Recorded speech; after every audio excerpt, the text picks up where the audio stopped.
복 있는 사람은 어떤 사람입니까? 복 있는 사람은 하나님의 백성이 복 있는 사람입니다. 바로 저와 여러분이 복 있는 사람입니다. 그렇다면 구체적으로 복 있는 사람들은 어떤 행동 양식을 가지고 살아가야 할까요? 오늘 시편 1편 1절에 보니까 복 있는 사람은 악인들의 꾀를 따르지 아니하며 죄인들의 길에 서지 아니하고 오만한 자들의 자리에 앉지 않는다고 말합니다. 여기서 악인이란 단순히 악한 사람을 가르치지 않습니다. 여기서 악인은 하나님 없이 사는 사람을 가리킵니다. 즉 악인은 하나님을 염두에 두지 않고 자기 뜻을 쫓아서 생각하거나 말하거나 행동하는 사람을 악인이라고 하는 것입니다. 그래서 악인의 꾀를 쫓지 않는다는 말은 하나님이 없이 사는 사람의 꾀, 그들이 계획하고 추구하는 것, 그런 사상, 그런 조언에 귀를 기울이지 않는 것을 의미합니다. 하나님을 따르지 않는 자들이 계획하고 추구하고 부추기는 것, 그것 중에는요 대부분이 성경의 가치관에 유해되는 사상들이 많습니다. 대표적으로 쾌락주의, 그리고 물질 만능주의, 외모 지상주의, 성공주의, 개인주의 등 수많은 모습으로 우리들을 자극하고 유혹하고 우리들의 가치관을 뒤흔듭니다. 그것들을 따라가게끔 유혹을 한다는 것이죠. 그런데 이러한 악인들의 꾀에 대해서 성경은 로마서 12장 2절에 이렇게 말씀하고 있습니다. 너희는 이 세대를 본받지 말라. 이 말씀으로 단호하게 그들을 경계하라고 말씀하고 있습니다. 복 있는 사람은 또한 죄인들의 길에 서지 않는 사람을 가리킵니다. 여기서 죄란 무엇입니까? 죄는 활에서 떠난 그 화살이 관역을 향해서 달려가죠.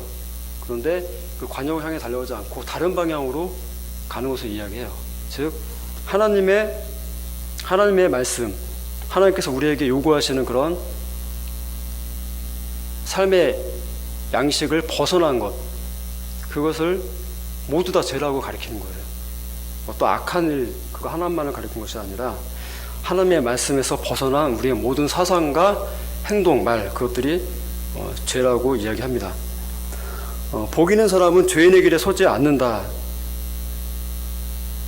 이 말은요, 이와 같이 하나님의 말씀에서 벗어나서 하나님께서 기뻐하지 않는 말과 행동, 생각을 함으로써 잘못된 길, 곧 하나님께서 나중에는 저주를 내리실 길, 멸망으로 인도하는 그런 길로 들어서지 않는다는 것을 가리킵니다.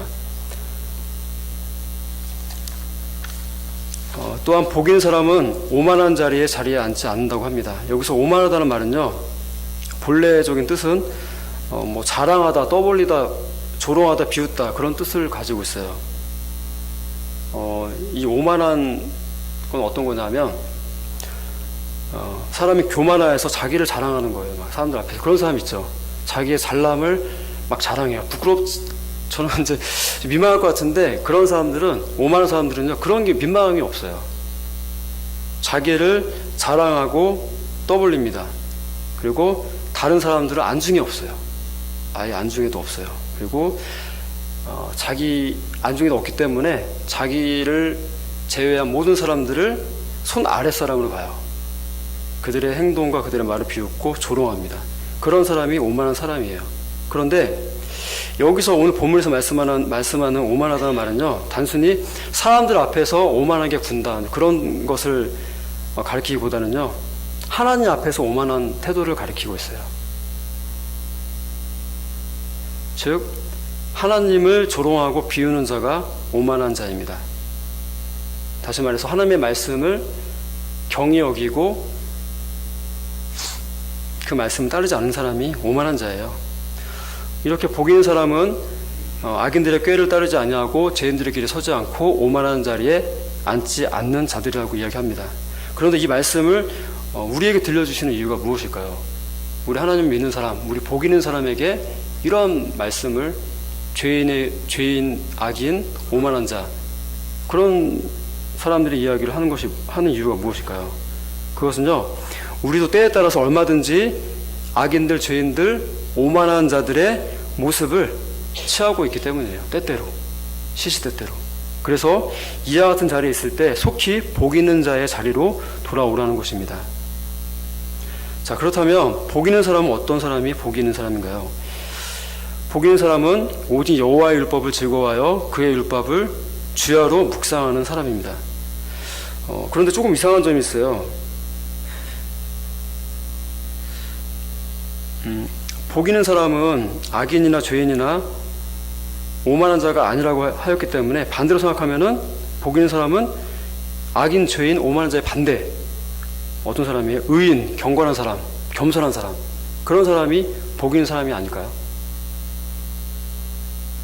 근데 여기서는 그렇게 이야기하지 않고, 그런 사람이 복 있는 사람이라고 이야기하지 않고, 복 있는 사람은 오직 여호와의 율법을 즐거워하여 그의 율법을 주야로 묵상한 자라고 이렇게 이야기하고 있습니다.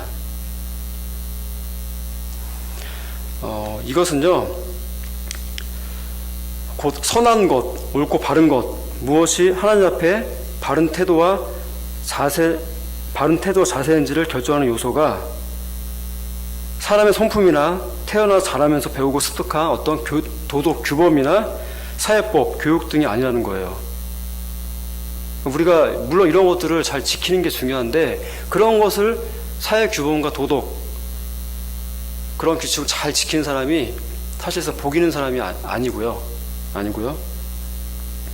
하나님께서 세우신 법, 그 율법을 즐거워하고 그 율법을 따르는 사람, 그런 사람을 가리켜서 복 있는 사람이라고 이야기를 하고 있는 거예요.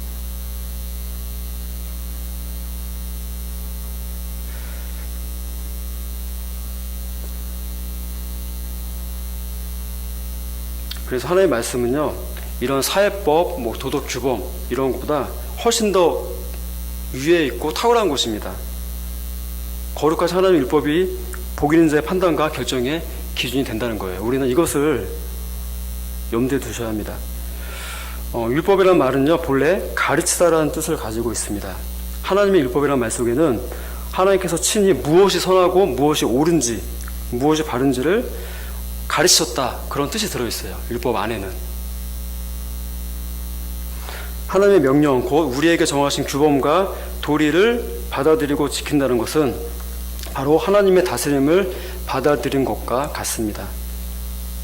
그러니까 세상이 정한 그런 법보다 하나님께서 정하신 법이 훨씬 더 위에 있기 때문에 우리가 그 법을 지킬 때 우리는 하나님의 다스림을 우리가 받아들인 것과 같다는 거예요. 자, 이런 관점에서 본다면 결국 하나님의 다스림을 받아들이고 그것에 순종하느냐 순종하지 않느냐가 선과 악, 의와 불의를 결정한다고 할 수 있는 것입니다. 그러므로 복 있는 삶이란 하나님 없이 사는 악인의 생각과 꾀를 쫓는 대신에 율법의 가르침, 곧 하나님의 가르침을 따르며 그의 다스림을 받는 삶이라고 할 수 있습니다. 그런데 오늘 말씀에서 보면 복 있는 사람은 단순히 또한 율법을 지키는 자가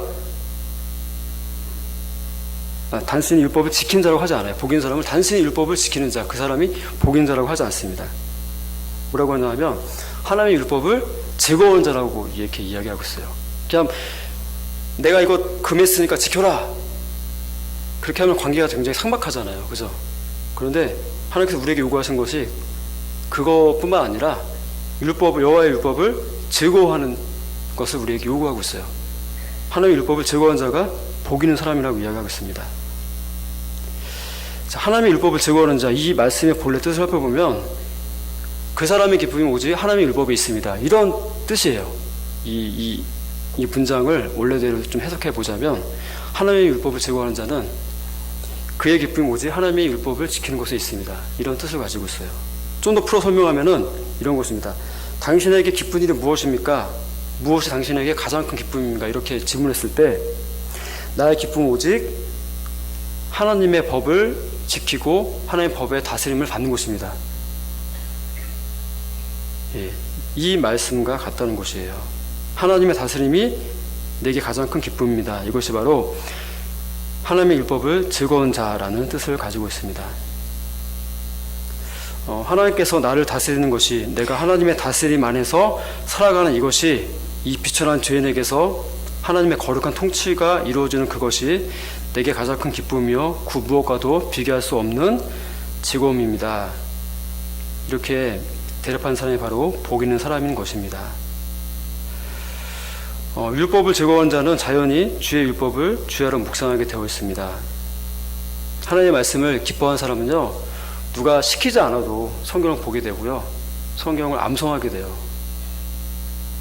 암송이 좋대 이렇게 해서 암송하는 것이 아니라 하나님의 말씀 기뻐하는 사람은요, 스스로가 말씀을 묵상을 해요. 계속해서 내가 그 기뻐하는 말씀 있잖아요, 나의 주인의 말씀을 진짜 주야로 묵상하게 되고 그 말씀을 암송하게 돼요. 묵상한다는 것은요, 계속해서 되풀이해서 그 말씀을 또 암송한다는 뜻도 가지고 있어요.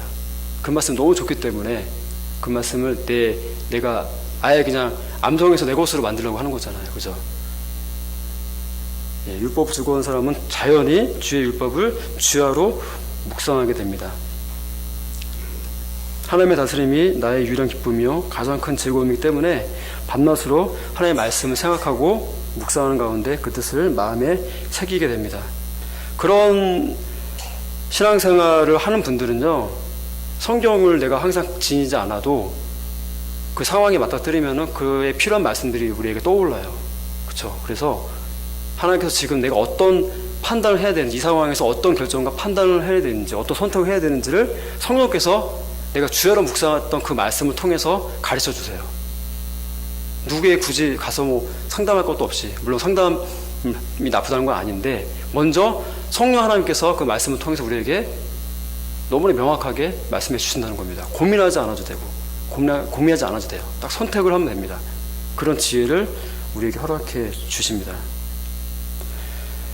자, 그렇게 하나님의 말씀을 즐거워하는 사람, 하나님의 다스림 받는 것을 나의 가장 큰 기쁨이다라고 고백한 사람에게 주시는 복이 무엇인지 다 같이 3절을 함께 읽겠습니다. 3절 시작. 그는 시냇가에 심은 나무가 철을 따라 열매를 맺으며 그 잎사귀가 마르지 아니한 같으니 그가 하는 모든 일이 다 형통하리로다. 예. 하나님의 말씀을 즐거워하고 그 말씀을 주야로 묵상하는 자, 기뻐하는 자, 그 사람은요, 하나님께 접붙어 있는 나무와 같은 사람입니다. 자, 하나님께 접붙어 있는 사람은 당연히 열매를 맺을 수밖에 없습니다. 하나님께서 주신 열매를 맺을 수밖에 없게 되고요. 그리고 부족한 것이 없게 돼요. 그 사람에게는. 그렇잖아요. 내가 이렇게 해서 취한 것들은 얼마든지 부족함이 있을 수 있는데 하나님께서 우리에게 주시는 것은 단 하나도 부족한 것이 없어요. 그야말로 만족하다라는 표현에 걸맞는 그런 삶을 살아갈 수 있게 됩니다. 사랑하는 성도 여러분, 여러분의 가장 큰 즐거움과 기쁨은 무엇입니까? 어떤 것이 여러분에게 가장 큰 즐거움과 기쁨이세요? 자, 그것을 세상에서나 사람에게서 찾으려 하지 마십시오. 오늘 시편이 증언하고 있습니다. 복 있는 사람은 세상 사람들이 즐거워하는 것, 세상 사람들이 사는 방식을 쫓아가지 않습니다. 세상 사람들이 추구하는 것을 추구하지 않아요. 복 있는 사람은 오직 하나님의 율법을 즐거워하여 그분의 통치 아래 살기를 기뻐하는 사람입니다. 오늘 말씀을 기억하시고 날마다 주의 말씀과 동행하는 그런 행복한 인생, 부족함이 없는 인생, 만족한 인생, 영적으로나 육적으로나 풍성하여서 목마르고 허기진 사람들에게 그 풍성함을 나누어주고 베풀어줄 수 있는 그런 복된 인생 되시기를 바랍니다.